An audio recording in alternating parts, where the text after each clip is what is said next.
Salam uşaqlar, hər vaxtınız xeyir. Biz bu gün Kaspi Təhsil Şirkətinin deməli 11-ci siniflər üzrə keçirdiyi ümumi sınaqlardan birinin izahına baxacağıq. Kimya fənninin test tapşırıqlarının izahını verməyə çalışacağıq.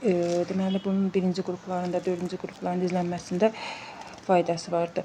Çünki bu Kaspi Təhsil Şirkətinin hazırladığı mövzu sınaq imtahanlar çətinlik səviyyəsinə görə də bu tərtibatına görə demin bu hazırladığı elə bir suallarla uşaqlar eyni səviyyədədir. Yəni bunların izlənməsində çox fayda vardır. Yəni birinci və dördüncü qrupların deməli imtahan yaxınlaşır da hər ikisini izləməsi vacibdir. Deməli başladıq. Uşaqlar 61-ci sualda bizə nə deyir? 61-ci sualda bizə kalsium karbid verilmişdir. Su ilə tənliyi verilmişdir. Alınan X maddəsinin üzərinə su qoyuruq. Y maddəsi alınır. X, Y maddələrini təyin edin. Biz bilirik ki, kalsium karbidin su ilə reaksiyasına laf uşaqlar burada qeyd eləyək. Deməli kalsium karbidin deməli su ilə reaksiyasına deməli alınır C2 asetlin və kalsium hidroksid. Lövhəmizi açaq uşaqlarla. Gəl olsun. Deməli buradan yazaq. Deməli kalsium karbid üzərinəcə su alınır C2 H2 asetlin üzərinəcə kalsium hidroksid. Uşaqlar biz bilirik ki, kalsium hidroksidin su ilə reaksiyası yoxdur. Burada alınan asetlin yenidən su ilə reaksiyaya daxil olur. Yəni ikinci təmliyi yazırıq. Üzərinəcə H2, bu da keçir sirkə aldehidinə karbon H3, karbon H. Yəni bu Kuçero reaksiyasıdır. Deməli asetlinin su ilə qarşılıqlı reaksiyasına sirkə aldehidi alınır. İndi burada maddələrimizi biz göstərməliyik. Yəni X maddəsi deməli asetlindir. İkinci Y maddəsi sirkə aldehidi Y variantı. Sonra deməli İndi deməli keçək ikinci sualımıza. İkinci sualda bizə nə deyir burada uşaqlar? Deməli, burada bizə alken verilmişdir. Qeyri-polyar sigma rabitələrinin sayı burada. Qeyri-polyar, bax fikir verin, sigma rabitə sayı 3'dür. Biz bilirik ki, bu alkenlər propenin cis transizomerliyə malik deyil. Çünki birinci karbon atomundan 2 qat rabitə çıxır. Yəni bunu götürə bilmərik. 2 metil propende də qeyri-polyar sigma rabitələrin sayı 3 deyil uşaqlar. Penten 2 burada belə deyək də penten 2-də də qeyri-polyar sigma rabitələrinin sayı 3 deyil. Burada həndəsə izomerliyə malik olan bu ten 2-ni götürəcəyik. Niyə? Çünki bu ten 1-də də birinci karbon belə deyək atomuna 2 qat rabitəsi çıxan alkenlərin cis transizomerliyə malik deyirlər. Ona görə burada Y-yi də götürə bilmirik. Deməli burada cavab D-dir. Baxın uşaqlar, bunları bir dənə nümunə üçün göstərək. Deməli bütün içində baxın. Deməli karbon H3, karbon H, 2 qat rabitə karbon H, buna H3. Deməli burada karbon H3 hidrogen. Deməli karbon H3. İkinci deməli bu bizim göstərilən bu deməli birləşmə transizomerliyi göstərir. İndi cis formasında yazaq.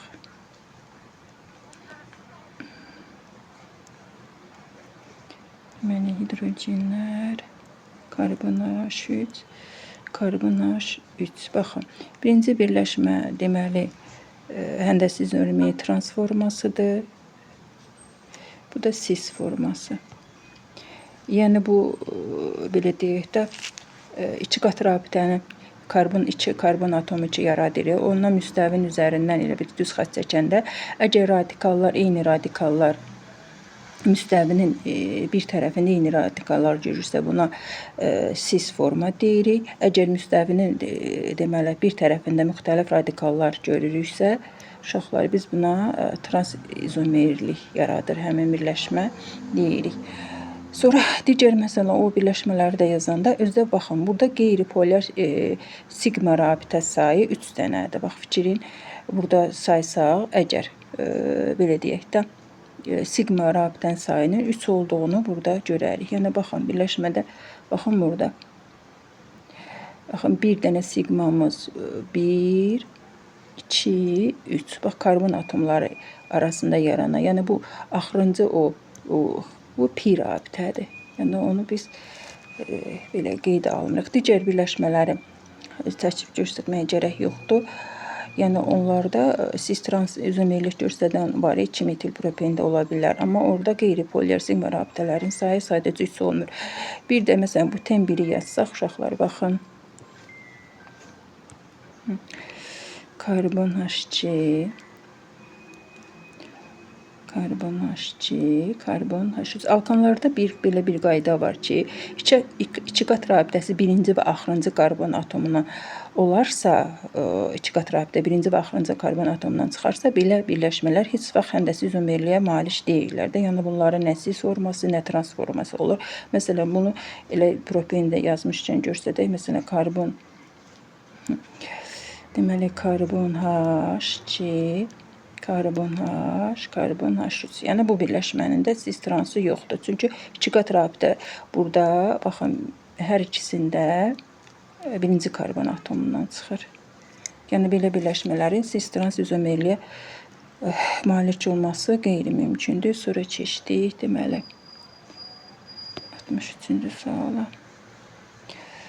Deməli 63-də nə deyir? Deyir elə maddə burada götürməliyik ki, sp hibrid orbitalların sayı uşaqlar ümumi orada karbon atomlarının sayından 2 dəfə artıq olsun. Baxın, biz divinili götürə bilmərik. Çünki divinildə bilirik ki, bütün orada 4 dənə karbon atomu var. Hamısı sp2 hibrid halındadır. Yəni orada sp hibrid halında olan, hibridləşmə vəziyyətində olan karbon atomu yoxdur. Xlorpirində də bilirik ki, 4 dənə karbon atomu sp2 hibridləşmə vəziyyətindədir. Bir karbon atom sp3 hibridləşmə vəziyyətində. Yəni burada da sp yoxdur. Hibrid vəziyyətində olan karbon atom yoxdur. İzoprində də 4 dənə karbon atomu sp2 vəziyyətindədir. Bir dənə karbon atomu orada sp3 hibrid vəziyyətindədir. Ona görə B-də götürə bilmirik. Butende də ki, deməli 2 dənə karbon atomu sp2-dir. Qalan karbon atomları sp3-dür, götürə bilmərik. Yalnız burada variant vinil asetlen olacaq. Uşaqlar baxın, vinil asetleni yazsaq, biz bilirik ki, deməli vinil asetlen baxın karbon burada yazdıq. Sadəcə bir tərəfinə vinil radikalı qoyuruq. Karbon H2, karbon yapırız. Deməli geniş yazaq. Deməli 3 qat rabitə karbon H. Bu tərəfində də deməli karbon H. Karbon H. Vinil asetlen nə deməkdir? Yəni sadəcə burada elə bir asetlen yazanda burada asetlendə bir dənə belə deyək karbon atomu vinil radikalı ilə əvəz olunur. Ona görə bu birləşmənin adı səmərəli adlandırmadır. Vinil asetlendə. Baxın burada vinil asetlendə sp hibrid orbitallarının sayı. Bax sp deməli burada yazaq deməli sp deməli sp2 hibridləşmə vəziyyətindədir. Deməli baxın burada sp hibrid orbitallarının sayı burada neçədir? Deməli burada toplasaq baxın 2 sp'miz var da. Cəmi hibrid orbitalların sayı 4 dənədir. Karbon burada atomlarının sayı isə belə deyək də burada sp hibrid orbitali vəziyyətində olan karbon atomlarından daha doğrusu söz gedir. Buradan görə 2 qoymalıyıq. Deməli burada 2. Burada deməli ümumi karbon atomlarının sayı isə 4 dənə burada karbon atomu var. 4 dənə karbon atomu var. Baxın, əgər burada indi şərt qoyursa ki, belə deyək, A bərabərdir 2, yəni o sp hibrid vəziyyətində olan orbitalın sayı uşaqlar deyir orada. Burada da 2A bərabərdir 4. Yəni o şərt ödənirdə ümumi karbon atomlarının sayı 4, hibrid orbitalların sayına 2 dəfə artıqdır. Əslində bu sözü burada sp hibrid vəziyyətində olan orbitalın sayı yazsaydı daha düzgün olardı. Orada karbon sayı ümumi başda qoyduğu üçün hər ikisinə aiddir. Ona görə biz hibrid vəziyyətində olan karbon atomlarının sayını götürürük. Uşaqlar ümumi hibrid orbitalların sayını götürmürük. Sonra növbəti sualımıza. Deməli, karbohidrogen verilmişdi. Alkin molekyul kütləsini hesablanan poler kovalent rabitələrin sayı 2N-dir deyir uşaqlar. İndi biz nə yaza bilərik? Deməli, 64-cü sualdayıq. Deməli, alkinlərin ümumi formulu uşaqlar biz bilirik ki, gəlin orada poler kovalent sayı 2N ilə ifadə olunduğu kimi alkinlərin ümumi formulunu karbon 2, hidrogen 2, 2 minus 2 ilə ifadə edək. Baxın, orada poler kovalent rabitələrin sayı 2N, o deməkdir ki, hidrogen atomların sayı 2 minus 2 bərabərdir 2N-dir. Yəni, burada əvəzləmə aparaq. Biz x-i karbon nömrəsini tapmağa çalışaq. Deməli, 2 buradan bərabərdir 2N plus 2. Buradan da deməli, x bərabərdir. Deməli, 2N minus 2 bölünsün 2. Buradan yenə x bərabərdir. 2-ni mötərizə xaricinə çıxartsaq, n minus 1 bölünsün 2. Buradan da bərabərdir. N plus 1. Demək, x bərabərdir n plus 1 olduğunu aldıq. Onda bu n-i gətirin karbonun nömrəsində. Baxın, burada ifadə eləyək. Onda yaza bilərik karbon n plus 1. Deməli, hidrogen 2n plus 1 minus 2. Bax, buradan bunu yazdığımızı yenə buradan ümumi formada bax, burada yazsaq. Karbon n plus 1. Bax, bunu yazaq bura. Deməli, hidrogen 2n üzərinəcə 2 minus 2. Bax, burada yenə qısa şəkildə yazsaq. Karbon n plus 1, hidrogen 2n. 2-lər də buradan deməli, ixtisar gedir də, deməli, qalır 2N. Deməli, poler kovalent rabitələrin sayı 2N olarsa, alkinimizin ümumi formulu karbon N plus 1 2N-dir. Bunun da ümumi emerini moler kütləsini tapsaq, uşaqlar bilirik ki, bir dənə karbon atomunun kütləsi 12-dir. N plus 1-inci 12 N plus 1 olacaq da. Onda yaza bilərik M, karbon N plus 1, hidrogen 2N. Bax, bunun üstə 12 yazdıq. Hidrogen ayrı 1 yazsaq. N plus 1-i 12-yə vursaq oradan 12 N plus 1. 2N-i də 1-ə vursaq üzərinə gəl. Daha doğrusu bu 12 eləyir. Üzərinəcə 2N. Bunu da qısa yazsaq 14N üzərinəcə 12. Deməli, baxırıq 14N üzərinəcə 2 Y variantı. Baxıq orada. Y variantı olduğunu buradan tapdıq. Sonra keçək 65-ci sualda nə deyir bizə? X, Y üçün doğru olan fikirləri müəyyən edin. Deməli, yazaq, tənliklərə yazaq onda. Burada verilib asetlenin 1 mol deməli, Brunlo reaksiyasını yazaq. Deməli, 1 mol brom götürdüyümüz üçün orada 1 mol brom 1 pi qıracaq. Deməli, alınacaq 2 qat rabitə. Brom. Elə bir birləşmə alınacaq. Əgər 2 mol götürmüşüksə, karbon 3 qat rabitə, karbon H, üzərinəcə brom 2. Deməli, 2 mol, baxın, orada 2 mol qeyd olunub. Götürdüyü üçün 2, indi deməli, 2 pi-nin də qırılması baş verəcək. Çünki əgər biz 2 pi rabitəsi olan birləşməni tam doymuş hala götürmək üçün mütləq 2 mol götürməliyik. Yəni, fərq etməz də burada brom, xlor. Sonra deməli, hidrogenləri yazaq bura. Deməli, bu da brom, deməli, deməli, bromlarımızı da düzdür. Yeni suallara cavab verək. Birinci X1,2 dibrom metandır. Baxın, nömrələnmə aparsaq düzdür. 1,2 dibrom eten oxudur. Çünki orada 2 qat rabitə var. Baxaq. Sonra deməli, birinci düzgündür. Y bromlu suyu rəngsizləşdirir. Xeyr, aldığımız ikinci birləşmədə Y maddəsi heç vaxt bromlu suyu uşaqlar rəngsizləşdirə bilməz. Bu X maddəmizdir, bu Y maddəmiz. Çünki burada belə deyək də pi rabitəsi yoxdur. O səhv fikirdir. Sonra X birləşmə reaksiyasına daxil olur, ola bilər. Çünki X birləşməsində pi rabitəsi var. Onu tam doymuş hala gətirmək üçün 1 molda bromla reaksiyaya daxil ola bilər. Deməli 65-də 100 A variantı. Sonra indi baxaq 66-cı suala. Şaxəli quruluşa malik alkeni müəyyən edin. Baxın uşaqlar burada nə deyir baxaq. Deməli, siklobutanın siniflər arası şərt qoyub ki, bu maddə siklobutanın siniflər arasında izomeridir, X maddə. Siklobutanın siniflər arasında izomeri olması üçün deməli bu birləşmədə uşaqlar 4 dənə karbon atomu olmalıdır. Çünki siklobutanın ümumi formulu karbon 4 H8-dir. Digər bir şərt də qoyur ki, bu hidrogen klordu Markov qaydası ilə birləşdirir. Bu uşaqlar bu 2 metil buten 1-i götürə bilmərik. Çünki baxın 2 metildə bir dənə karbon var. Butende də 4. Bunun üstünə gəlsə, bu birləşmə karbon 5 var da orada. Ona görə bu variant D-yi götürə bilmərik.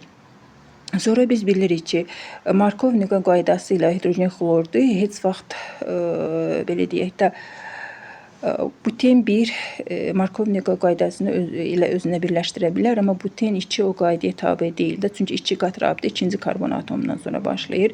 2 metil buten 2-ni də götürə bilmərik. Çünki orada da 5 dənə karbon atomu var. Bax, metil radikal deyir. Orada bir dənə butende 4 dənə. Bu variantı da biz götürə bilmirik. Burada cavab buten 1-dir. Niyə buten 1-dir?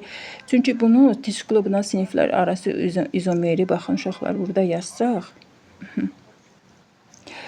Bax, buten 1-i karbon H2, karbon H, karbon H2, karbon H. Bax, bunun da ümumi formulu karbon 4, H8-dir. Siklobutanın da biz bilirik siklobutan da bu cür yazılır da. Karbon H2, karbon H2, karbon H2 yazdıq. Bunun da ümumi formulu karbon 4 H8-dir. Burada 2 metil propen də, bax 2 metil propeni əgər yazsaq, deməli karbon H3, karbon H, karbon H2. Əgər burada 2 metil dediyi üçün burada bir dənə qırdıq. Deməli karbon H3 qoyduq.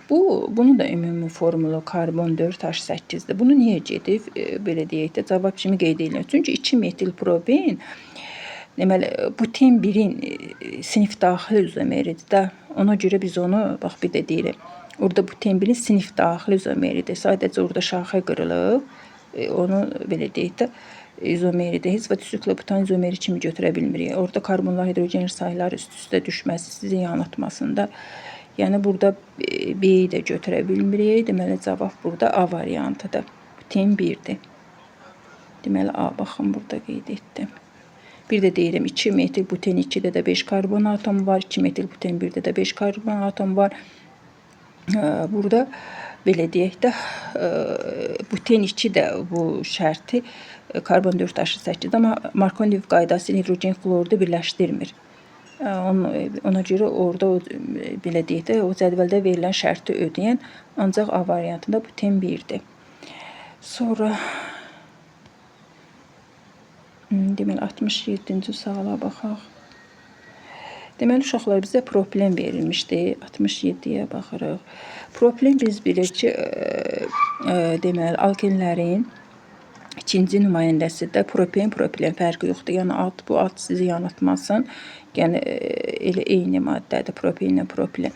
Bunu H bromla reaksiyasına yazsaq, deməli karbon H3. Biz bilirik ki, H bromla Markov qaydasına görə bu yazaq. Buna karbon H3, karbon H, brom, karbon H3. Bilirik ki, hidrogen burada yönəlir. Hansı karbon atom, belə iç qat rabitənin yanında hidrogen atomu çox olan karbona yönəlir. Azda da həmişə belə deyək, bromda az karbon atomu. Hansı ki, karbonun yanında iç qat rabitə yanında hansında hidrogen az var, ona brom birləşir, halogen birləşir. Çox olana isə hansı ki, karbon atomu hidrogen çoxdur, onsa hidrogen atomu birləşir. Belə bir birləşmə alınır. İndi bunun da bu birləşmənin də üzərinə natrium qoysaq, biz bilirik ki, alkanların monohalogenlə törəmələrinə Natriumla reaksiyası təsir etdikcə virus reaksiyası da alkana alınır. Bax, alınan alkanda bu cür yazılır. Karbon H, karbon H3, karbon H3, karbon H demək nömrələnmə aparsaq 1, 2, 3, 4. Bunun da oxunusu 2, 3 dimetil, butan. Butan. Yəni 2, 3 dimetil, belə deyək, butan oxunuş qaydası. İndi suallara cavab verək, nə deyir burada? Deməli, X maddəmiz oldu. Bizim H bromla bu maddə oldu. İkinci Y maddəmizdə 2-3 dimetil butan oldu. İkinci maddəmizin oxunuş qaydası. Deməli, 2 brom, propan. Şöyle baxaq görək nə deyir bizdə bu şərtlərdə. Baxaq, Y maddəsi üçün yanlış fikri müəyyən idi. Y maddəsi deməli axırda almışdıq da 2-3 bir də qeyd edeyim adı yadımızdan çıxmasın. 2-3 dimetil butan idi. Demək 2-3 dimetil butandır, düzdür. Şaxəli quruluşludur. Şaxə gedirdi, qırılırdı, bu da düzdür. Biz yanlış fikir axtarırıq. 4 ədəd birli karbon atomu var uşaqlar. Baxaq, pozduq biz bunu. Eybi yoxdur, bir də yazaq. Karbon H3, karbon H, karbon H3, karbon H3 deməli nömrədən apardıq. 1, 2, 3, 4. Suallara cavab verək. Deməli, 4 ədəd birli karbon atomu var. Baxaq, 1, 2, 3, 4. Bu da düzgün fikirdir.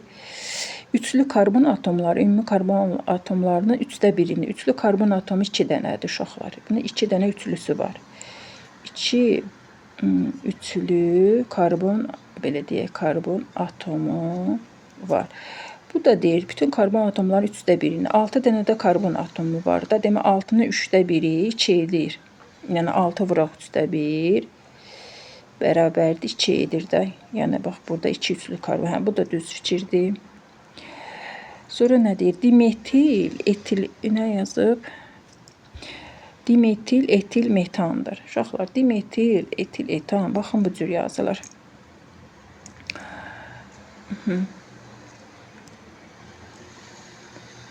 Dimetil, deməli, mən karbon atomu, demək, hidrogeni bir dənə yazıram yerində. Digərdə karbon H3 qoyuram.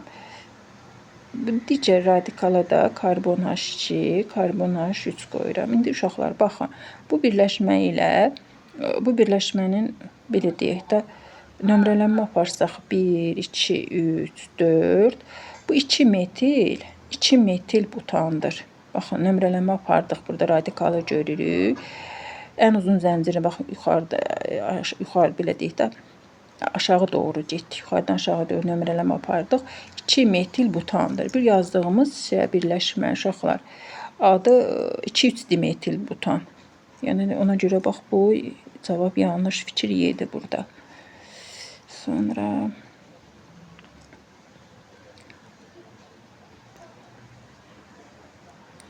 Deməli, cavabımız burada Y oldu. 68-ci suala baxaq.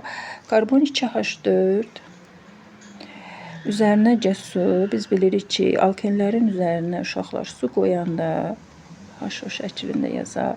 Alınır karbon 2H5OH, yəni spirt alınır. Reaksiyasında artan nədir? Uşaqlar, karbon 2H4-ü lap radikalını, yəni belə deyir, rabitə ilə görsədək. Burada da deməli alınır karbon H, belə deyək, 3, karbon H2OH. Baxın uşaqlar. İndi burada suallara cavab ver. Hibrid orbitallarının sayı artır. Çünki sp2-dən, baxın, sp2, burada 6 dənə hibrid var da. 6 dənə hibrid keçir 8 dənə hibridə. Bu sp3-dür axı, bu karbon atomlar sp3-dür. Bax, toplamı burada 8 edir də, burada da 6. Yəni, 6 hibrid orbitalların sayı artır. Yəni, bunu düzgün variant kimi götürə bilirik. Çünki orada artanları soruşur. Sonra, sigma rabitələrin sayı da artır. Çünki pi qırılır. Yəni, içini də götürə bilərik. Yəni orada saya da bilərsiniz. Sigma rabitələrin sayı. Məsələn 2, 2, 4, 5 keçir görün nə qədər? 3, 5, 6, 7, 8 hardasa 3, 2, 5. Deməli 6, 7, 8, 9 artma istiqamətində gedir. Qeyri-polyar rabitələrin sayı karbon atomlarının sayı arasındakı rabitələrdir. Deməli burada 2 dənə qeyri-polyarımız var. Keçir 1 dənə 2 karbon atomı birinə keçir də. Ona görə bu azalma istiqamətində gedir. Bunu götürmürük. Deməli cavab burada 1, 2-dir.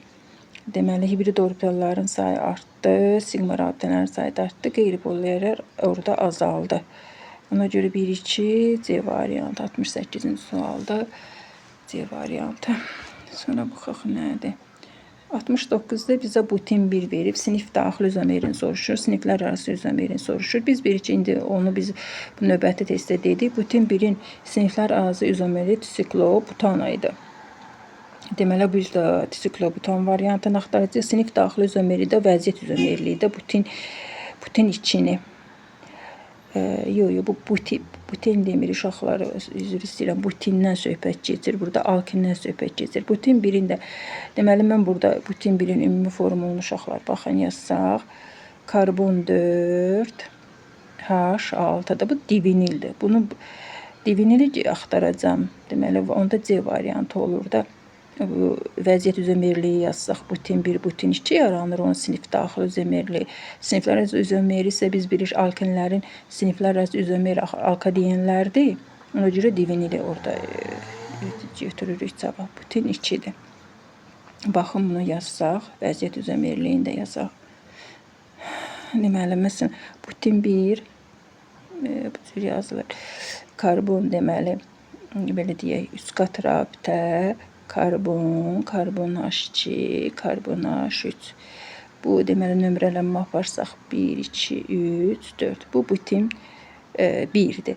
Bunun siniflər arası izomer divinildə bu cür yazılır da. Karbon H2, karbon H, karbon H, karbon H2. Hər ikisinin ümumi formulu karbon 4, H6-dır.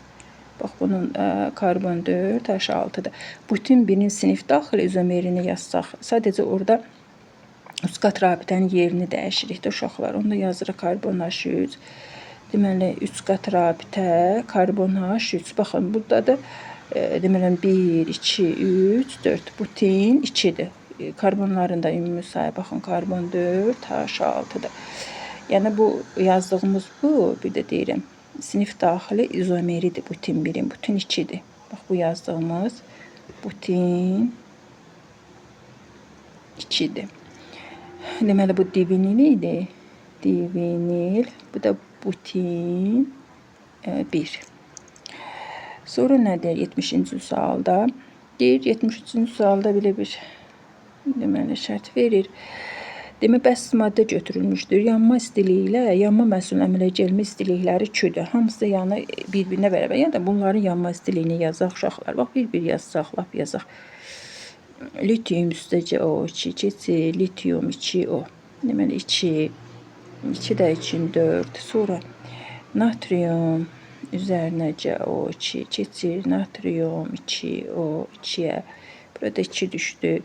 Alüminium üstəcə O2, bu da keçir, alüminium 2O3-ə. Deməli bura 4 düşür, bura 2 düşür. Fosfor üstəcə O2 keçir P2O5-ə.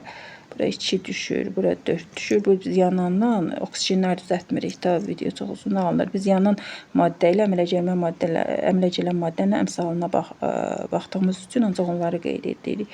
Kalsium üstəcə O2 keçir 2 kalsium oksidə.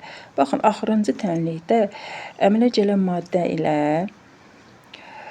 əmələ gələn maddə də 2 moldur, yanan maddə də 2 moldur. Yanma istiliyi dedik ki, 1 mol bəsit maddənin yanması zamanı ayrılan istilik miqdarıdır. Əmələ gəlmə istiliyi isə əmələ gələn maddənin bəsit maddələrdən 1 molun əmələ gəlməsi zamanı ayrılan istilikdir. Yəni bunların yanma istiliyi ilə Q yanma ilə belə deyək də bərabərdir Q əmələ gəlmə.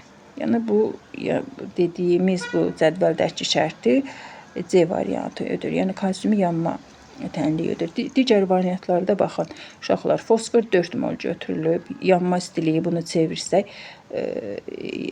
pH-5-in əmələ gəlmə istiliyi ilə üst-üstə düşməyəcək. Çünki fosfor burada 2 moldur. Baxın, alüminiumun da burada əmələ gəlmə istiliyi 2 moldur, burada 4 moldur. Baxın, burada 1 moldur, natriumda 2 moldur, 4-dür, 2-dir, üst-üstə düşmür. Yəni, bunları hesablasaq, bunların yanma istiliyi ilə əmələ gəlmə istilikləri fərqli-fərqli rəqəmlər olacaq. Yəni, tutaq ki, bax, birinci tənlikdə bu litium üçün hesablayıblar. Tutaq ki, atırıq da 180 kilojol istilik ayrılır. Əgər desək ki, litium oksidin əmələ gəlmə istiliyini hesablayın, 180-ı 2-yə bölsək 90 olacaq əmələ gəlmə istiliyi. 180-ı 4-ə bölsək fərqli bir rəqəm alacaq da. Yəni, oradakılar bir-birindən belə deyək, bərabər olmayacaq. Sonra 71-ci sualda bizə nə deyir uşaqlar?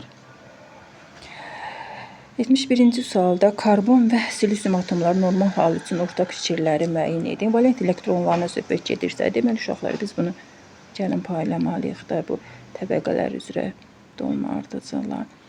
2s2, 2p2. Silisium da biz bilirik 4-cü qrupda yerləşir. Bu da 14 protonu var.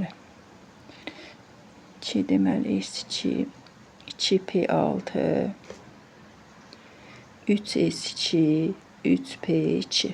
Baxın, deməli 2, 8, 12, 2. Biz bilirik ki, valent elektronları xarici elektron təbəqəsindəki olan, belə deyək də, o yarım səviyyədəki olan elektronların sayıdır. Yəni, bax, bu xırda yazdığımız bu 2, 4-dür. Yəni, bunları 4 dənə karbonun da silisiumda 4 dənə valent elektronu var. Çünki burada ortaq fikirləri deyir uşaqlar. Tutaq ki, ona görə biri götürə bilirik.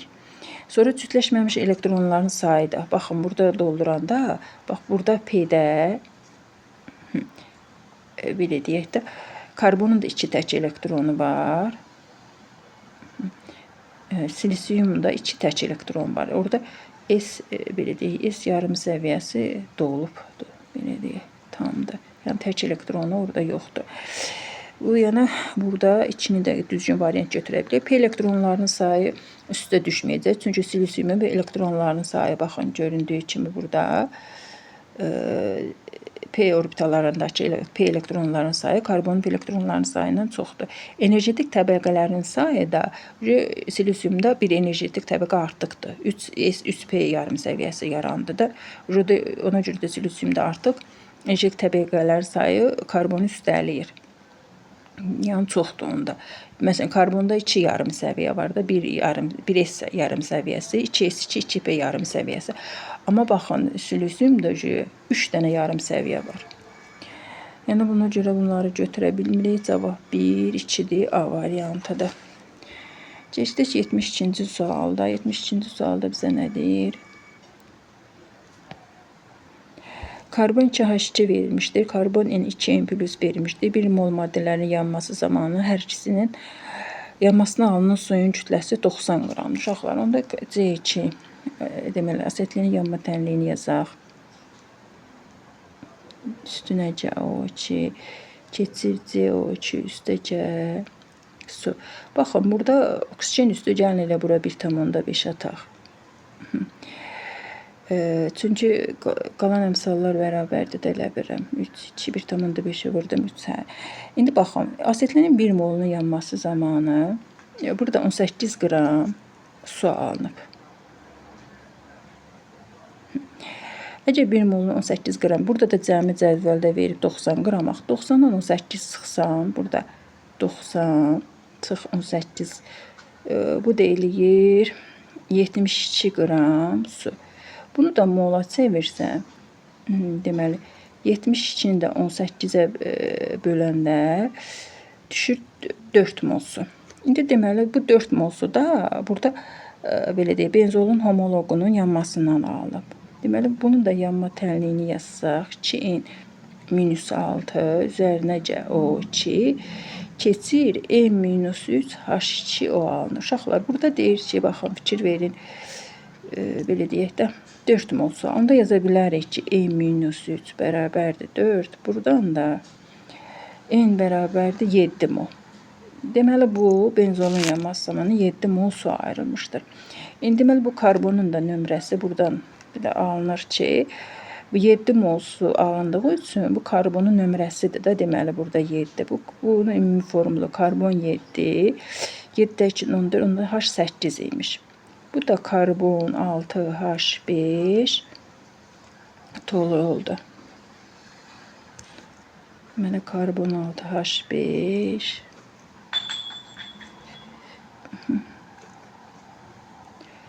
karbon 6H5, karbon H3'dür. Bunu bu cür də yaza bilərdik. Lap o suyu ikinci bir üsulda var. Bu cür də yaza bilərik. Karbonin, hidrogen 2N-6. Əgər burada yanması zamanı belə deyək, neçə mol su idi orada? 4 mol su. 4 mol su ayrılıbsa uşaqlar, baxın burada 4 mol su. 4-də 2-ni 8. Deməli bu 2-6. Bax 4-ü vurduq 2-yə 8 etdi. Bərabərdir. 8 tənliyini həll etsək, buradan n bərabərdir 7 olduğunu alarıq. Yəni burada bunun elə karbonu nömrəsi 7, H8 imiş.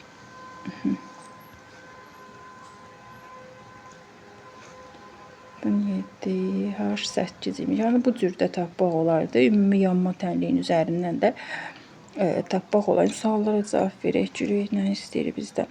N-in nömrəsini tapdıq. Deməli karbon 7, H deməli 8-dir. Bu da toluolun homologudur. Elə toluoldur daha doğrusu. Deməli baxaq karbon 6H5. Elə toluolun özünü götürək də 7 toluol deyə variantı. Sonra baxaq 73-cü sualda nə deyir bizə? Deməli burada 73-də nə deyir? Hansı fikir yanlışdır? Deməli uşaqlar baxın burada. 73-cü sualda diqqətli bir baxmalıyıq da reaksiyaların hansı reaksiya gedir, hansı reaksiya getmir. Onları analiz etməliyik. Baxın, X flyor ola bilər. Biz yanlış axtarırıq burada. Flyor ola bilər. Çünki flyor kükürdündən S flyor 6 verir. N2-nin reaksiyası belə deyək də, N2 reaksiyası yoxdur. Yəni bu ola bilər. Z, məsələn Z deyir, yod 2 ola bilər. Yodun kükürtlə reaksiyası yoxdur. N2 ilə də yoxdur. Bu düzgün fikirdir. Baxaq görək 73-də Y var. Y xlor 2 ola bilər. Xlorun kükürtlə reaksiyası var. Amma N2 də burada minus düşməlidir. Yoxdur. Ona görə burada cavab elə budur. Məsələn, Y oksigen ola bilər. Çünki kükürlə də reaksiyası var. N2-nin oksigenlə reaksiyası yoxdur. Əgər X-i xlor 2 götürsək, kükürdünə xlor 2-nin reaksiyası var. N2-nin yoxdur. Yəni bunlar düzgün variantlardır. Burada səhv variant Y xlor 2 ola bilməz. Bir də deyirik ki, xlor 2-nin kükürtlə reaksiyası var. Burada plus qoymuşdular. Əslində burada minus olmalıdır. N2 ilə reaksiyası yoxdur. Sonra nə deyir burada? Karbon 2N plus 2 tərkibli 74-cü suala baxırıq. Bir molun yanmasına alınan maddələrinin mol cəmini hesablayın. Biz bilirik ki, alkanların ümumi yanma tənliyi uşaqlar bu cürdür. Baxın. Buradan elə yazaq. 2N plus 2 üzərinə gəl 3N plus 1 bölünsün O2 alınır NCO2 üzərinə gəl N plus 1 H2O. Uşaqlar burada deyir ki, alınan maddələrin, yanmasına alınan maddələrin mol cəmini. Yəni bu N ilə N plus 1-in toplamını istəyir. Bu da eləyir. Yazsaq ki, N üstə gəl N plus 1. Yəni bu karbonla suyun molunu toplayırıq. Yəni o məhsulda alınıb NCO2. CO2-nin yanındakı əmsalla suyun yanındakı N plus 1-in toplamı eləyir 2N plus 1. 2N plus 1 C variantı. Sonra baxaq.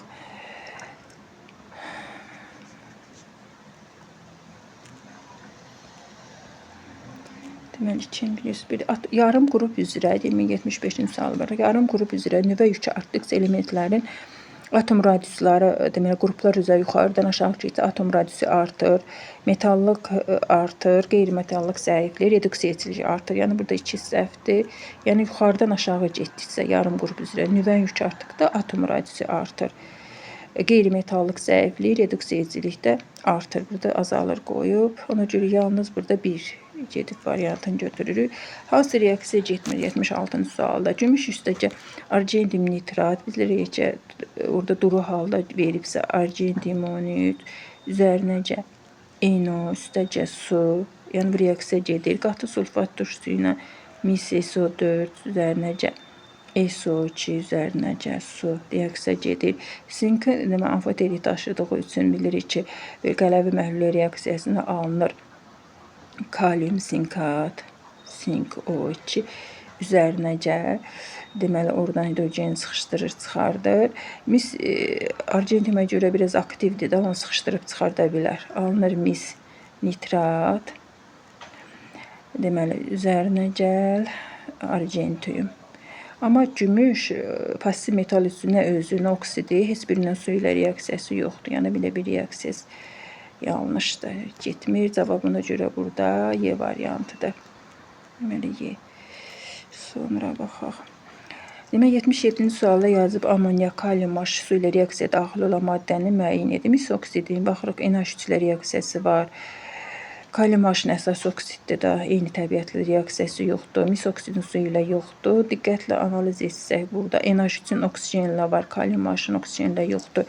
Məsələn, su üstəcə yaza bilmərik də, məsələn, kalium üstəcə su belə reaksiyalar mümkün deyil. Burada ümumi elə bir maddə götürməliyik ki, həm NH3-lə, həm kalium H-la, həm su ilə reaksiyası. Bu burada cavab CO2-dir. Niyə CO2-dir? Baxın, bir yazsaq bu reaksiyaları.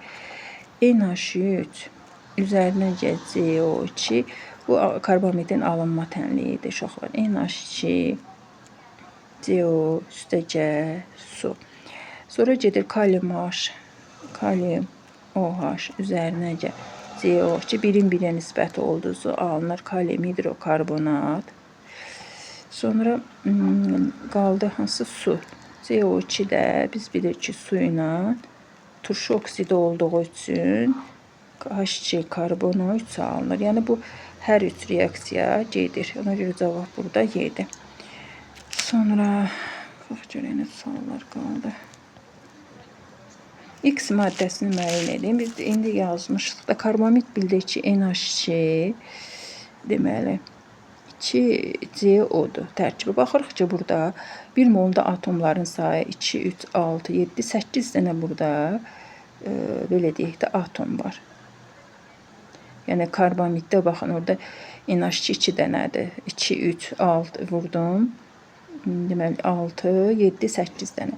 İndi 1 molunda elə bir maddə götürməliyik ki, bir karbamidlə, yəni burada A bərabərdir 8, ikinci X maddəsində də indekslərini toplayanda 8-ə bərabər. İndi kalsium hidrokarbonatın ümumi formunu uşaqlar yazsaq, kalsium hidrokarbonat biz bilirik ki, yazılır kalsium hidrokarbonat, yəni bu şəkildə barium hidroksu, xlorid, sonra magnezium SO4, sonra alüminyum hidroksid, magnezium SO4'dür. Natrium dihidrofosfatda natrium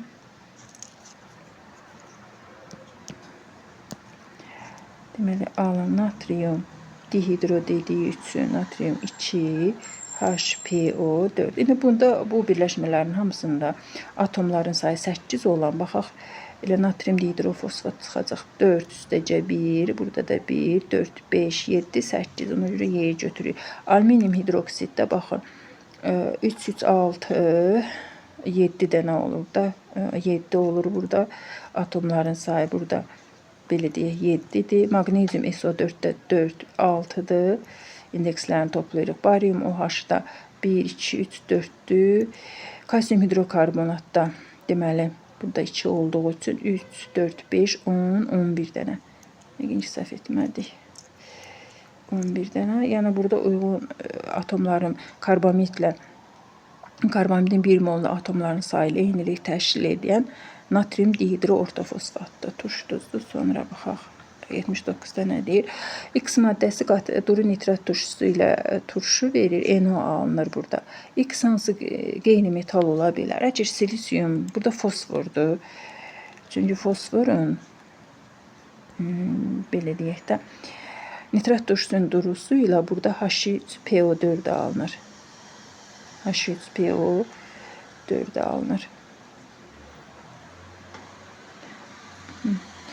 Yəni burada X fosfor ola bilər, silisium ola bilməz. Silisium nitrat turşusu nə durusu ilə nə qaçsiniya reaksiyası yoxdur. Azotun özü də ola bilməz.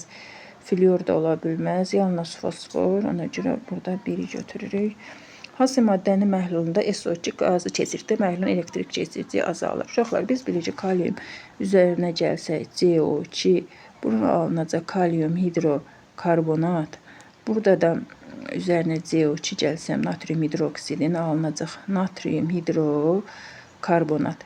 Bu birləşmələrin, yəni hər ikisi suda həll olan duzdur da, məhlulun elektrik keçiriciliyi az deyil. Bunlar məhlulda elektrik keçiricilikləri var. Belə deyirsək, suda həll olan duzların, suda həll olan əsasları elektriki yaxşı keçirirlər. Amma barium karbonat üstəcə yazsaq ki, əgər, məsələn, barium karbonat üzərinə CO2, burada çöküntü alınır. Baxın, barium karbonat.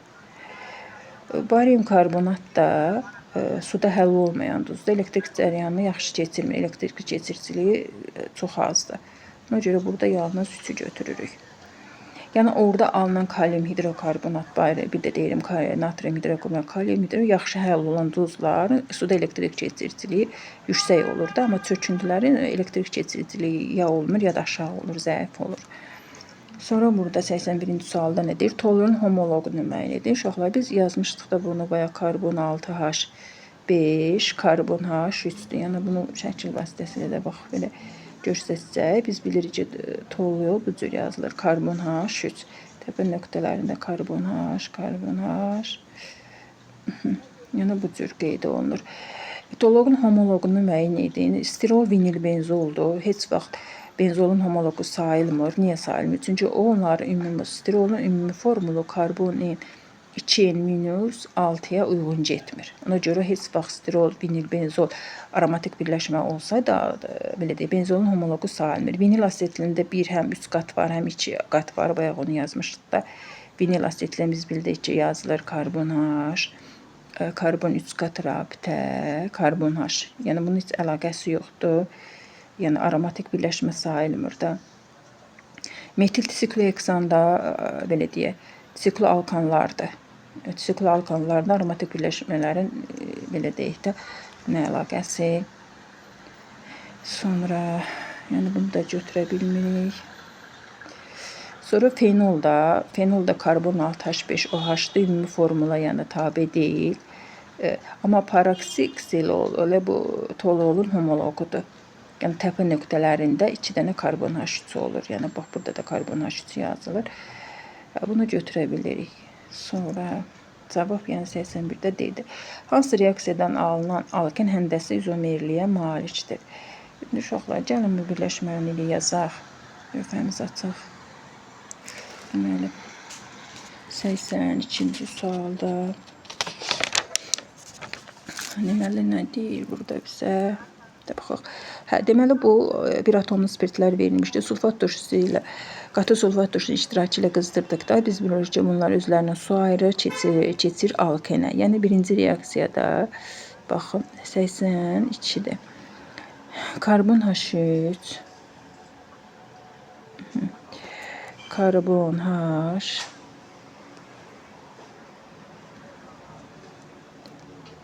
baxın bunu qatı sulfat turşusu ilə qızdıranda mütləq su ayrılır. Bax, belə bir birləşmə əmələ gəlir. Necə elə bir Markovnikov qaydası da necə götürürdük alkenlərə su birləşəndə belə də bir atomlu spirt əmələ gəlirdi. Bax, burada belə birləşmə alınır. Karbon H2, 2 qat rabitə karbon H, karbon H2, karbon H3. Baxın, bu birləşmənin üstə su qoysam, yenə birinci birləşməyə keçəcəm.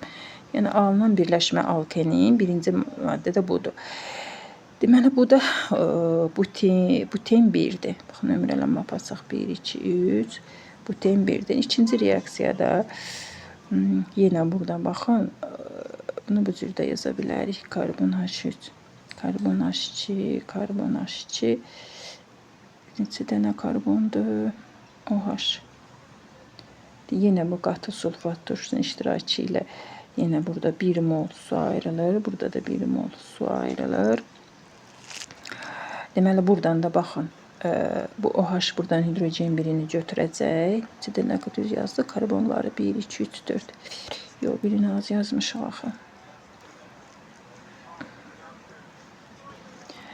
Deməli karbon H2, OH. Çünki orada 4 dənə karbon atomu var. 1, 2, 3, 4. İndi düzgün alanda karbon H3, karbon H2. Deməli buradan baxın. OH buradan bir hidrogeni götürəcək. Karbon H. Burada belə 2 qat belə birləşmə əmələ gələcək. Karbon H2. Bax belə bir birləşmə. Bu da yenə buten 1-dir. Sonra nasıl birləşmə? Üçüncü birləşməni də yazaq. Deməli, üçüncüdə də yenə karbon H3, karbon H2, karbon H. OH neçə dənə? 1, 2, 3, 4, 5 dənə karbondur. Yenə burada baxın. Yenə burada H2O, daha doğrusu sulfat turşusunun iştirakı ilə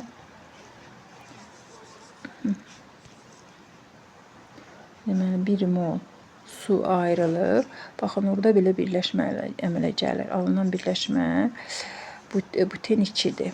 Karbon H3. Deməli bu neçə karbon idi? Biz onu düzgün yazdıq. Karbon H3. Karbon 2 qat rabitə, karbon H, 2 qat rabitədən sonra karbon H2, karbon H3.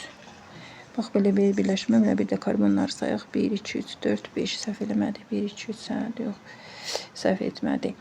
Baxın, buradan yenə bu OH, baxın, buradan bir dənə hidrogen atomunu qopardır. Baxın, bax, buradan bir dənə hidrogen atomunu qopardır.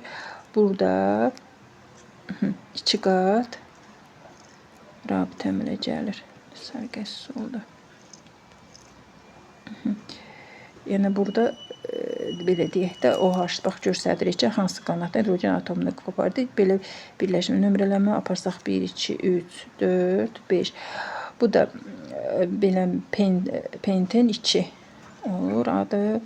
Bizdə adlandırılmasını soruşmadıq üçün başqa bir sual orada verir. Hansı reaksiyada alınan alkalin həndəsi izomerliyə malikdir? Baxın, burada aldığımız axırıncı birləşmənin həndəsi izomerliyini qeyd etsək, baxın uşaqlar. Deməli, karbon 2 qat rabitə, karbon H3. Deməli, burada da yenə karbon H3. Baxın, bunu ortadan xətt döndür. Radikalların yerini dəyişsə, indi cis forma yazmışıq. Əgər hidrogeni, baxın, bunun yerini dəyişsək, bunun transforması da alınacaq. Yəni, biz burada 3-ü götürə bilirik. Cavab 1, 3-dür. Baxaq, görək, daha hansı variant uyğun olur. 3-ü pozaq. Yəni, bir 3-ü götürəcəyik cavab. Baxaq, görək, yenə burada həndəsi izomerlik yaradan hansıdır? 2-ni götürə bilmərik, daha doğrusu 1-i götürə bilmərik. Çünki baxın, orada birinci karbon atomundan sonra 2 qat rabitə görürük. Yenə 2-ni də götürə bilmərik. Yenə baxın, burada yenə birinci karbon atomundan sonra 2 qat rabitə var. Yalnız burada 3-dür. Yalnız 3 variantı. Çünki o birisi variantlar uyğun getmədi. Uşaqlar Y variantıdır. Baxaq. Yalnız axırıncı Y variantı yazmadı.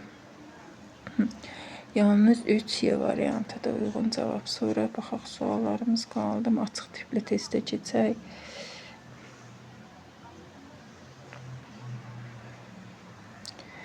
Açıq tipli testdə nə verib? Bizə alkan verib uşaqlar. Alkanların ümumi formullarını xatırlayaq bilirik. Alkanlar hidrogen 2n plus 6'da. Burada proton sayı, neytron sayı. Neytron sayıda biz bilirik ki 6n ümumi qayda ilə tapırıq da. 6n bərabər də 24. Buradan n-i tapsaq karbonun nömrəsi 6'da. Deməli bu alkanımız karbon 6, H12, H14'dür. Əgər proton sayı deyirsə, bunu açıq yazı protonların sayını da tapmaq olar. Yəni belə deyək də, bir karbon atomda 6 dənə proton olsa, 6 dənəsində neçə dənə karbon atomu olar? Belə deyək də, deməli karbonu da biz bilirik ki 12, 6 protonu var da. Bunu da karbon 24 6'ya bölündə 4 tapırıq uşaqlar. Niyə 6-nı səhv yazmışam? Sürü sayım bu 4'dür.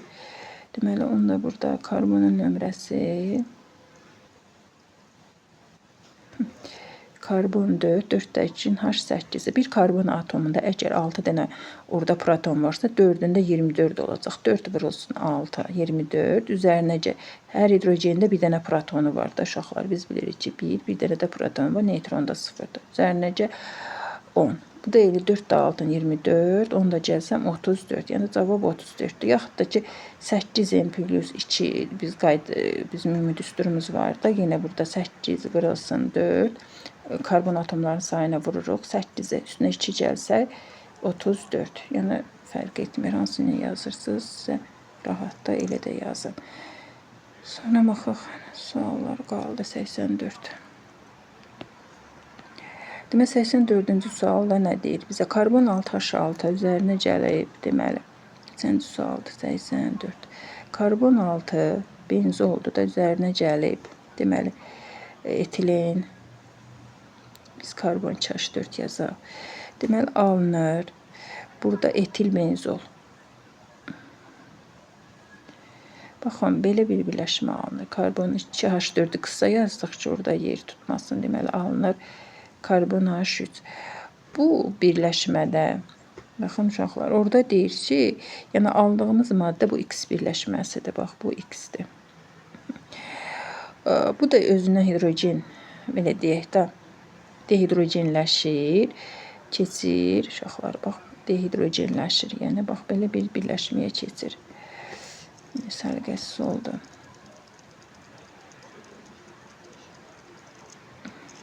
Deməli səliqəli çəkək. Bu da keçid dehidrogenləşəndə vinil benzola. Deməli karbon H-ları yazaq. Burada karbon H, baxın, karbon H2. Bax belə bir birləşmə alınır. Buna da deyir stirol. Stirol yaxud da ki və ya vinil benzol. Vinil benzol. Yəni bunun iki adı var da, stirol, vinil benzol. Suallara cavab verək. Bromlu suyu, yəni hansı Y üçün hansı maddə? Fikirləyin, axırıncı aldığımız bu Y maddəsindən söhbət gedir.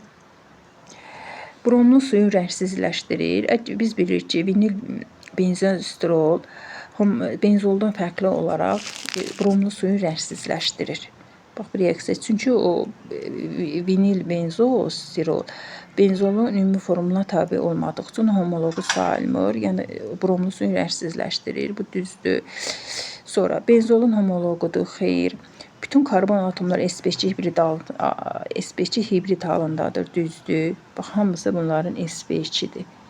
Uşaqlar, vinil benzolda hamısı bütün karbon atomda sp2'dir. Sonra polimerləşir, stirol polimerləşir. Düzdür, polistirola çevrilir. Tam hidrogenləşməsinə 1 mol H2 tələb olunur. Bir dənə pi var da buradan bunun. Tam 1 mol H2 tələb oluna bilər. Bu da düzgün götürsək, onda düzgün variantda cavab 1 olur. Sonra düzgün. Deməli 3'dür. Üstə gələk qoyduqlarımız 4'dür. 5'də gedir ki bundan. Çox tam hidrogenləşməsinə 1 mol H2, çünki 1 pi var. Polimerləşir, düzdür. Bütün karbon atomları sp2'dir. Düzdür, benzol homologu deyil. Bromlu suyu da rəngsizləşdirir. Bunun çox variantlı cavab çıxdı olsun da. Sonra 85. 85-də izopren və divinil üçün olan ortaq fikirləri müəyyən. Biz gəlin izopreni və divinili qeyd edək uşaqlar. Divinil biz bilirik ki, karbon H2, 2 qat rabitə, karbon H. Bu karbon H. İzoprende biz bilirik karbon H2, 2 qat rabitə, karbon H3, karbon H, karbon H2 kimi qeyd olunur. İndi baxaq. sp hibrid orbitalları ümumi fikirləridir. Burada ortaq fikirləri götürəcək. sp2 hibrid orbitalların sayı. Bunda 4 sp2 var. Eyni ola bilər. Bax, sp2, sp2, sp2, sp2. Bunda da hamısı divinildə sp2'dir. Amma belə deyək də, xlorpirində bir dənə sp3 var. Amma sp2 hibrid o 4 dənə sp2'ləri var da bunların. 4 dənə sp2 divinildə var, 4 dənə sp2 də xlor izoprində var. Yəni bu biri düzgün fikir kimi götürə bilərik. Bir düzdür. Sonra karbon atomların sayı xeyir. Çünki baxın izoprində 5 dənə karbon atomu var. 5 hidrogen H8'dir. Bu karbon 4 H6'dır. Yəni birinci yazdığımız divindir, bu da izoprendi. Yəni bu üst-üstə düşmür. Ümumi formulları eynidir. Çünki alkadenlərin ümumi formuluna tabidir də. Ümumi formullar yox, ümumi formulları da eyni götürə bilmərik ki, karbon 4H6'dır, biri karbon 5H8'dir. Yox, bu fərqlidir. P orbital sayı, S orbital sayı. Baxaq divinildə neçə dənə S var orada. Deməli 2 S orbitalların sayı 3, 4, 6 dənə onun S'i var. S orbitalı var. P orbitalların sayı da yandan qapanması hesabına yarında. Burada hibriddən söhbət getmir. P orbital siz çaşdırmasın. Bax burada bu demək P orbitalın yanından qapanması hesabına yaranan pi rabitədən söhbət gedir. Yəni 4 P var bunun. 4 P orbitalı var. İndi baxaq izoprende. Yenə bunda 4 dənə P orbitalı var. S'lər də sayısı hidrogen atomların sayıdır da. Deməli 2, 3, 5, 8 dənə də bunun S'i var. İndi baxaq görək üst-üstə düşür. S orbitalların sayı onda 6 S oldu, bunda 8 oldu. Amma P orbitalların sayı üst-üstə düşdü. Yəni 4'ü götürə bilirik. Demək cavab burada 1'dir, bir də 4'dür. Ümumi formulları eyni olmadı, karbon atomların sayı eyni olmadı. 1, 4'ü götürürük. Sonra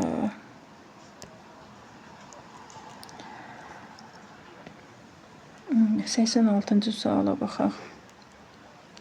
86-cı sualda uşaqlar bizə nə verir? Şərt verir ki, cədvəldə NH3-ün moluna H2SO-nun molu cəmi 3'dür.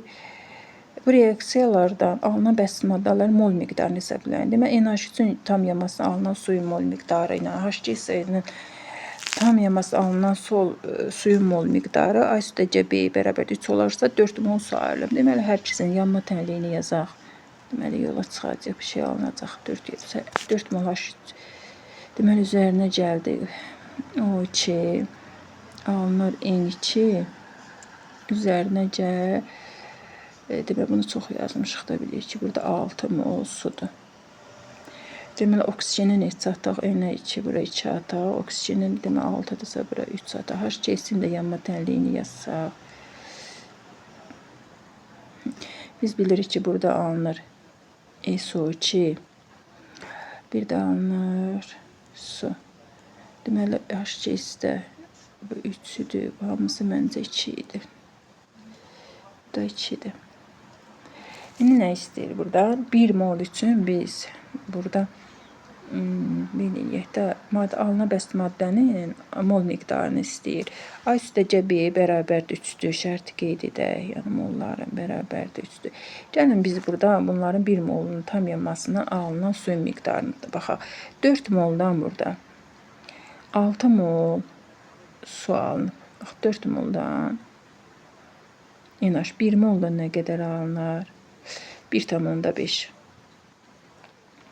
Yenə burada 2 mol H2-dən 2 mol su alınırsa 1 moldan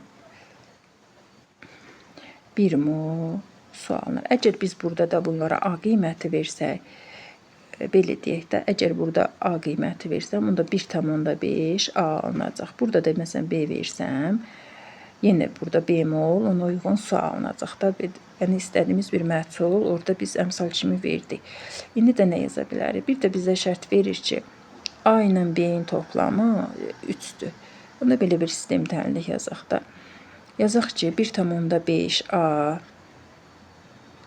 Bax, orada A-ları toplayırıq. 1,5 A-ndan, bax bu 1,5 A-nın üstə bu bemol suyu gəlsəm, cədvəldə necə verib mənə? 4 verib. Bərabərdir 4 yazam. Baxın, bu sistem tənliyi də yenə tərəf-tərəfə çıxsam, yaza bilərəm ki, 1,5 A üstə necə? B. Bax, bunu tərəf-tərəfə çıxırıq. Çıx. A üstəcə B. 4-dən də 3-ün çıxsam, bərabərdir 4 minus 3. Buradan bir mötərizə açılsa, B-lər gedəcək, yaxşı uşaqlar. B-lər gedəcək mötərizə. 1,5-dən A çıxdım, A qaldı. O da bərabərdir A-nın. 4-dən də 3 çıxsaq, deməli A-nın 1 olduğunu tapdıq. Bir dəqiqə xax ki, səhv yazmadıq.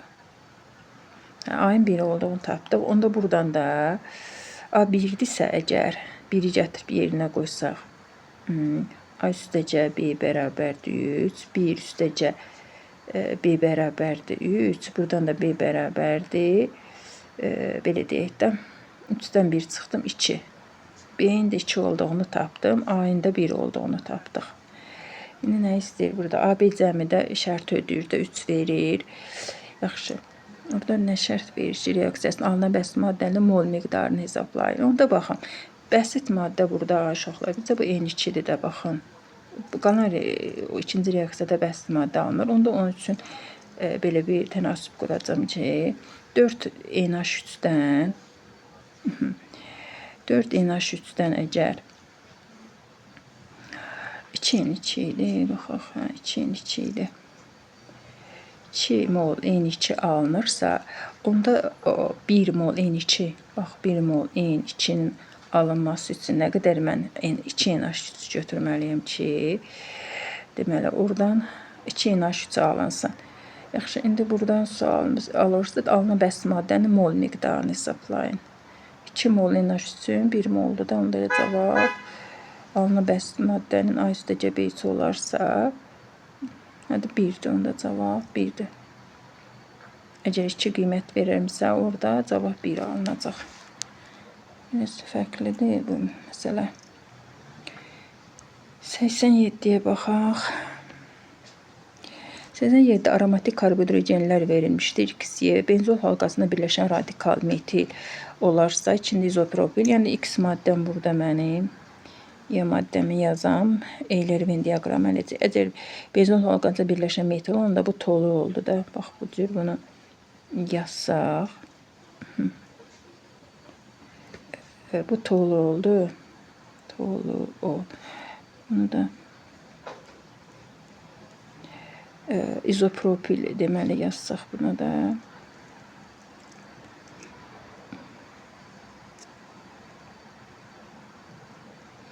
Bu da kum oldu. İzopropil benzol. İzopropil benzol. Benzol. Aslında tireylə yazsalar. İzopropil benzol. İndi baxaq görək nə deyir. Bizdə Eyler Venn-də toluol adlanır. Birinci deməli. Bunu A yazaq. Eyler Venn-i çəkək buradan. Üzümüz. Deməli 2Y. Biri agetdir. Oksiləşməsindən fenol alınır. Deməli hansının oksiləşməsindən? İzopropil deməli benzolun oksiləşməsindən fenol alınırdı da. Deməli B getdi bura. Toluolun oksiləşməsindən benzol turşusu alınırdı. C də getdi bura. Səhv etmədik, hə. Deməli toluolun oksiləşməsindən benzol turşusu alınırdı. Düz qeyd eləyək. Bir də baxaq. Gəlin bu ikisini hatta bunları yazaq, sonra onları düzək. Deməli toluol adlanır A. Sonra oksiləşməsindən fenol alınır. Deməli hansı maddənin izopropil benzolun oksiləşməsindən fenol alınır da B getdi bura. Benzolun homologudur hər ikisi. ortaya yazaq bu B-yi. Sonra kumol adlanır. Demək izopropil benzel D getdi bura. Sonra oksiləşməsindən benzoil turşusu alınır. Toluolun oksiləşməsindən benzoil turşusu alınır. Y getdi bura. Deməli AY 1-ə bura necə yazaq? AY B ortaya getdi. Sonra kumol adlanır. B-ni 2 dəfə qeyd etmişik biz. Oksiləşməsindən benzoil turşusu alınır. Dedik toluolun oksiləşməsindən benzoil turşusu alınır da. Deməli Y-yi də bura yazdıq. Kumol adlanır. D-di bura. Sonra niyə bir 2 dəfə yazdıq? Oksiləşməsindən fenol alınırdı. İzopropil benzoldan alınırdı da. Oksiləşməsində fenol izopropil benzoldan. 3-ə də B yazsaq, ortaya C gedir. Yorulmuşam, ortaya C gedir. Ortaya C-dir. Ortaya da C. Mənim uşaqlar özünüz başa düşdünüz də deməli. A, Y 1-ə getdi, C ortaya getdi, B-dir də belə deyək də X-in adı bir də şifahi deyim. Toluol adlanır. Orada metil yazanda toluol adlanır. Oksiləşməsindən fenol alınır. İzopropil benzolun oksiləşməsindən fenol alınır da. Bir də dimetil keton alınır da. Benzolun homologudur hər ikisi. Kumol adlanır. İzopropil benzol adlanır. Oksiləşməsindən benzoil turşusu alınan da toluoldur. Umarım özünüz düzgün uyğunlaşdırarsınız. Qaldı mı suallar? Situasiyada baxaq. 1 mol metanın xlor reaksiyasını yazın. Deməli 88-ci sual. 1 mol metanın deməli xlorla reaksiyasından alınır. Deməli xlor üzərinə H xlor. Yəni bu H-ni günəş şüasının təsirində bu 4 mərhələli şəkildə gedir. Sadəcə 1 mol dediyi üçün 4 mol olsaydı biz davam eləyərdik. Yəni bu şəkildə saxladıq. Əmsallaşdırmaya gərək yoxdur axı. Sonra alınan maddədə karbon atomunun oksiləşmə dərəcəsini tapın. Yaxşı, xlor burada bilirik. -1-dir, müsbət 1-dir. Bu ikisi ya bu üsulla yazın, ya da metanın ətrafına uşaqlar. Bax, bu cür şifahidə yazmaq olar. Baxın, karbon, hidrogen müsbət 1-dir. Hər hidrogendən bir dənə karbon atomu aldı. 3 dənə mənfi 3 oldu. Birində xlora verdi axı. Ona görə burada qaldı -2. Yəni burada karbonun oksiləşmə dərəcəsi -2. Yaxud da belə tapadınız. Onda bu dediyimiz oksiləşmə dərəcələrinin cəbri cəmi 0-a bərabər eləyin. X üstəcə 3. 3də 1-in vurduq. Xlor da orada çıx 1 bərabər etdi 0. Yəni burada karbon H3 xlorun üstündə karbonu bilirik. X-nə işarə edir. Hidrogen, bir dənə hidrogen atomu 1-dirsə 3 dənəsi 3 qıraq 3 eləyir də. Xlor indeksi 1-i burada -1, yəni X bərabərdir. Burada -2 olduğunu tapdıq. Yəni burada karbon oksiləşmə dərəcəsi -2-dir. İndi 89-cu suala baxaq. X deməli 3 müsbət verib. Bir də 2 burada 2 mənfi verib. Deyir ki, nüvənin yükü C-dir. Elektronlarının sayı X-də. X-in elektronlarının sayı 10-dur. Deməli, uşaqlar, bu 3 müsbətdir. 3-ün veribsə, əvvəl deməli 13-üymüş da bunun elə. 13 dənə bunun protonu var. Yəni C bərabərdir 13. Neytron sayı C-dən bir vahid artıqdırsa, onda yaza bilirəm neytron sayı bərabərdir 14. Onda bunun neytron sayı 14-dürsə, ayır da yəqin lazım olacaq. Bu elədi 27. Bunun ayırı. Yəni ayır bərabərdir 27. Bunu X üçün tapdıq. Daha doğrusu Y üçün yazaq. X-ini 2 dəfə yazmışıq. Y-yi də buradan tapsaq, Y -2-dir. Deməli, burada nüvənin yükü bilmirik. Elektron sayı, belə deyək də, elektron sayı verib 18-dir. Deməli, bu 16 bunun protonu varmış. 2 dənə elektron alıb, olub 18. D bərabərdir 16. Nüvəsinin yükü 16-dır. İndi deyir, neytron sayı da D-dir. Yaxşı, neytron sayı da D-dirsə, yəni bunun n bərabərdir. Neytron sayı da 16 oldusa, 16-nın üstünə 16 qoydum. 32 də bunun ayır etdi. ayırda bilirik ki, uşaqlar bərabər P üstəcə N-də. Yəni bunu tətbiq elədik hər ikisi üçün. Həm burada belə deyək, x-i tapdıq, ayırın, həm y-in ayırını tapdıq ki, 32-dir. Yəni ayır tapdıq ki, bir qeyd edək, ayır y bərabərdir 32 olduğunu tapdıq. Həm də ayır x bərabərdir 27 olduğunu tapdıq. İndi nə istəyirik burada? X 3 müsbət y 2 mənfi ionların əmələ gətirdiyi bir birləşmənin ismi molekul kütləsi. Deməli, 2x y birləşməsi əmələ gətirdiyi ümumi formul bu 3 müsbətdirsə, bu 2 mənfidirsə, bu çarpaz ya kök tapan necəsə uyğundur da, bunun qaydasını demişəm. Deməli, bunun ümumi formulu x2 y3-dür. İndi bu birləşmənin də emirini tapsaq, nisbi molekul kütləsi deyirsə, bir dənə x-in deməli ayeri oradan 27-də onda 2-yə vuraq. Çünki 2-dən x-imiz var. Üzərinə gələk. Gəlin ümumi yazaq elə. Deməli, bir dənə x-in ayeri 27-sə 2x-im var da orada mənim. 2 dənə x olduğu üçün bu 54 eləyəcək. Deməli, orada da karbonu, daha doğrusu y32 tapmışdıq da. 32-ni də 3-ə vursaq, 96. Bu da bərabərdir. 6 ilə 4, 0 yazaq, 1 7, 9 ilə 5, 14, 150. 150 çox elədi, biz nə hesabladıq? 9 ilə 5, hədə 150, 14, 1 7 də 150. Bir də baxaq ki, səhv eləmədi y-in. Deməli, y-in elektronlarının sayı 18-də, əvvəl 16 imiş, almış 2, 18 olub. Deməli, deyir, burada neytron sayı da deyir, nüvənin yükü ilə eynidir, 16, 16, 32. Deməli, 32, bunda ümumi formulunu düzəltdik. 3-də 32, 96, 6 ilə 4, 0, 9 ilə 5, 14, 150. Deməli, bunun emiri 150-dir, uşaqlar. Karbon oksidaşmə dərəcəsindən isə tapmışdıq orada. Pozdum, yadımdan çıxdı. Deyəsəm, mənfi 2 tapmışdıq. 90-cı suala baxaq.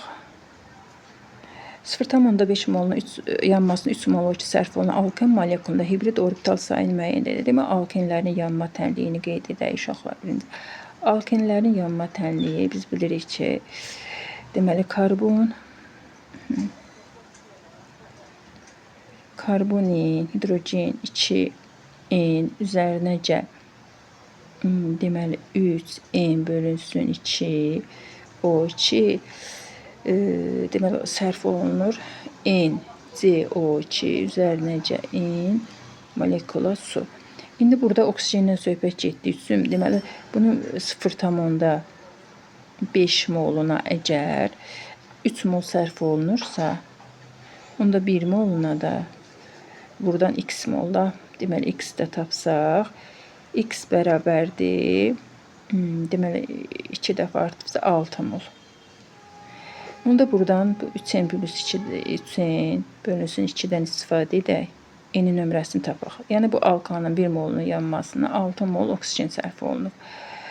Buradan da altına yazsaq, deməli, əvəzləmə niyə bilərik, hə. Buradan da yazaq 3, N bərabər 6 üçün 12, N bərabərdir 4. Deməli, bu karbonun nömrəsi karbon 4, H8 imiş, uşaqlar. İndi nə deyir bizə? Deməli, karbon 4H8. Karbon 4H8-də hibrid orbital sayını müəyyən edin. Ya bunda, bax, açıq yazıb hibrid orbitalların sayını tapmalıyıq, uşaqlar. Karbon H100, bax, yazıb belə. Yaxud da ki, belə qayda yazmalıyıq da, 4-in, burada sp2, sp2, burada neçəsi əksikdir, baxın, sp3-dür, bu da sp3-dür. Burada hibrid orbitalları sp2 yazanda ikisi əksik olur da tamlıqda. Buna 4n-2 yazırıq. Yəni, bu qaydanın 4-də 4-ün 16, 16-dan da 2 çıxdım. Yəni, vurdum karbonun bax sayına burada. Çıxdım 2, bu elədi 14. Ya bu üsulla yazın, yaxud da ki, ümumi formulun üzərində hibrid orbitalları oradan toplayın. Məsələn, baxın. Yəni 4n-2-ni əzbər bilmək məcburiyyətində deyilsiniz. Çünki imtahanda adam həyəcandan nə bilim hər şey yadına sala bilmir. Məsələn, SP3 burada neçədir? 4 hibrid burada, 4 hibrid burada, 3 hibrid burada, 3 hibrid burada. Məsələn, 4-ün üstə 4 gəldim, üstünə 3 gəldim, 3. Demək 800, 11, 14. Yəni onları yazıb karbon atomlarını hibrid vəziyyətində, yəni SP3-də, SP2-də qoyursunuz. Yəni üstdən hibrid orbitallar sayını toplasaz, yəni 14 olduğunu alarsınız. Yəni 4n-2-ni də, yəni bütün alkenlərdə bütün alkanların hibrid orbitalların sayı 4 idi. Mən alken yazanda baxın burada biri baxın bu sp2-də bu baxın bir dənəsi əksikdə sp3-dən. Ona görə burada 4n-2 götürürük. Yəni sizə necə rahatdır, elə də hesablaya bilərsiniz. Baxar ki, sualımız qalmadı.